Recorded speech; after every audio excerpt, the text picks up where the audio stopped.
প্রিয় দর্শক, আসসালামু আলাইকুম। আজ আমি আপনাদের তৈরি করে দেখাবো বাংলাদেশি চাইনিজ রেস্টুরেন্ট স্টাইলে চিকেন অনথন। এটি তৈরি করা কিন্তু খুবই সহজ। খুব অল্প খরচে আপনি ঘরেই বানিয়ে ফেলতে পারেন এই চাইনিজ চিকেন অনথন। চলুন দেখে নেওয়া যাক এই অনথন বানাতে আমাদের কী কী উপকরণ লাগবে। আমি প্রথমেই এর ডো বানিয়ে নেব। একটা মিক্সিং বলে আমি নিয়ে নিব 1 কাপ পরিমাণ ময়দা ও হাফ কাপ পরিমাণ কর্নফ্লাওয়ার।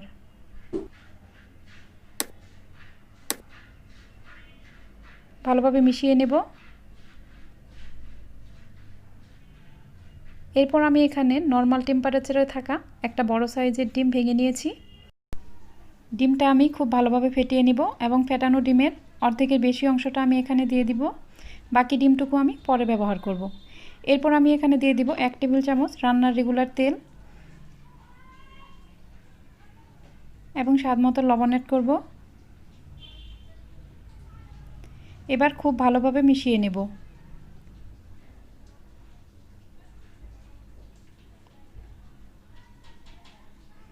মেশানো হয়ে গেলে আমি এখানে অল্প অল্প করে নর্মাল ঠান্ডা পানি অ্যাড করব।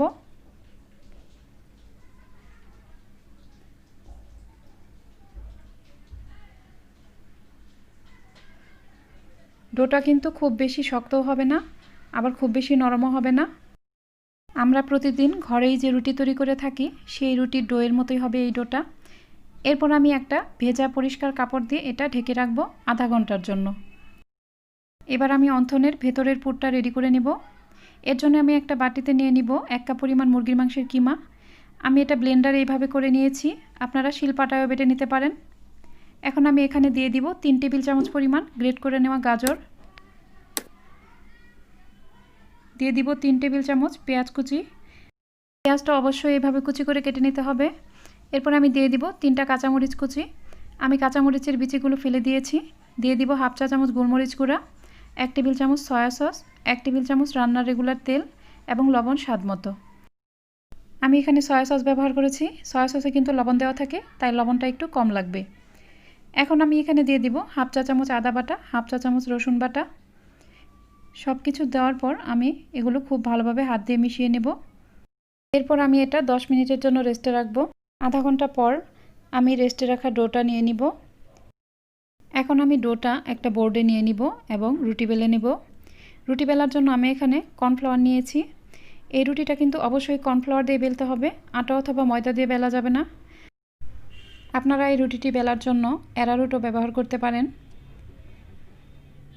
আমি এই ডোটা মাঝখান দিয়ে এভাবে ছুরি দিয়ে কেটে নেব। এগুলো ভাগ করে একটা অংশ দিয়ে আমি অনথনের জন্য শীট বানিয়ে নেব, আর বাকি ডোটুকুও আমি আবারও ভেজা কাপড় দিয়ে ঢেকে রাখব। এখন আমি কর্নফ্লাওয়ার দিয়ে রুটি বেলে নেব। রুটিটা কিন্তু অবশ্যই বড় পাতলা হবে। আমার রুটি বেলা হয়ে গেছে। দর্শক দেখুন, রুটিটা কিন্তু এইরকম পাতলা হবে। এখন আমি একটা ছুরি দিয়ে এগুলো চারপাশে সমানভাবে কেটে নেব।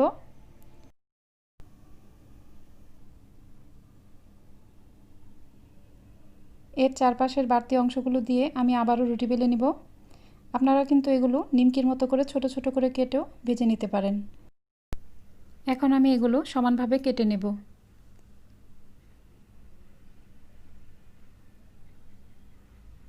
আমি এগুলো কেটে নিয়েছি।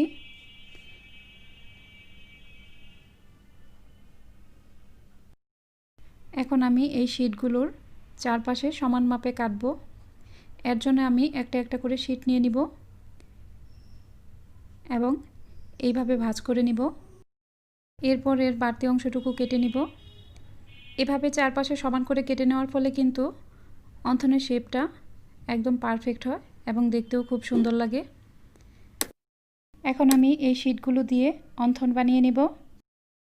বোর্ডে একটা শীট নিয়ে নিলাম এবং এর দুই পাশে ডিমের মিশ্রণটা লাগিয়ে নিলাম। এরপর এর ঠিক মাঝ বরাবর 1 চা চামচ মাংসের পুর দিয়ে দিব। পুরটা দেওয়ার পর আমি এর দুটি কোণা এইভাবে মিলিয়ে নিব এবং খুব ভালোভাবে চেপে চেপে এর ভিতরের বাতাস বের করে নিব। এরপর এটি হাতের উপর উঠিয়ে নিব এবং এইভাবে এর দুই মাথা একসাথে করে একটার উপর আরেকটা দিয়ে ভালোভাবে হাত দিয়ে চেপে দিব যাতে ভাজার সময় এগুলো খুলে না যায়। দর্শক দেখুন এটা কতটা সুন্দর হয়েছে। চাইনিজ রেস্টুরেন্টগুলোতে সাধারণত অন্থনের এই শেপটাই বেশি থাকে। আমি আপনাদের দেখার সুবিধার্থে এই শেপের আরও একটা বানিয়ে দেখাবো।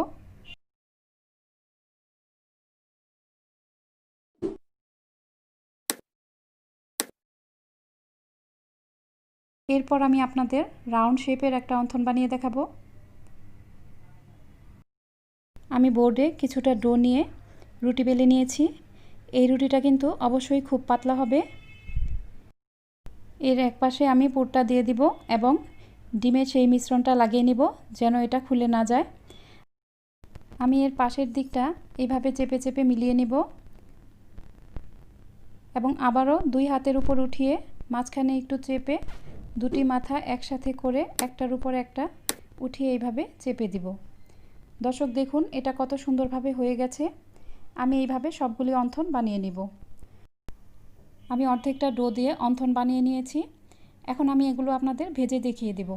আমি একটা প্যানে পর্যাপ্ত পরিমাণ তেল গরম করে নিয়েছি। এখন আমি একটা একটা করে অন্থন দিয়ে দিব। তেলটা কিন্তু খুব বেশি গরম করা যাবে না। খুব বেশি গরম হয়ে গেলে এগুলো উপরের দিকে কালার এসে যাবে এবং ভিতরে কাঁচা থেকে যাবে। যেহেতু এর ভিতরের মাংসের পুরটা কাঁচা, তাই মিডিয়াম আঁচে এগুলো একটু সময় নিয়ে ভাজতে হবে। এগুলো ভাজা হয়ে গেছে। এখন আমি এগুলো একটা প্লেটে উঠিয়ে নিব।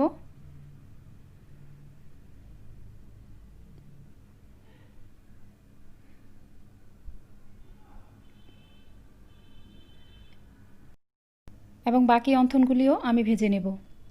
আমি সবগুলি অন্থন ভেজে নিয়েছি।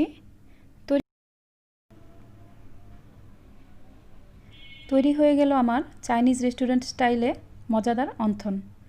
দর্শক দেখুন এগুলো দেখতে কতটা সুন্দর হয়েছে এবং খেতেও কিন্তু খুবই মজার। আমি আপনাদের একটা ভেঙে দেখিয়ে দিচ্ছি।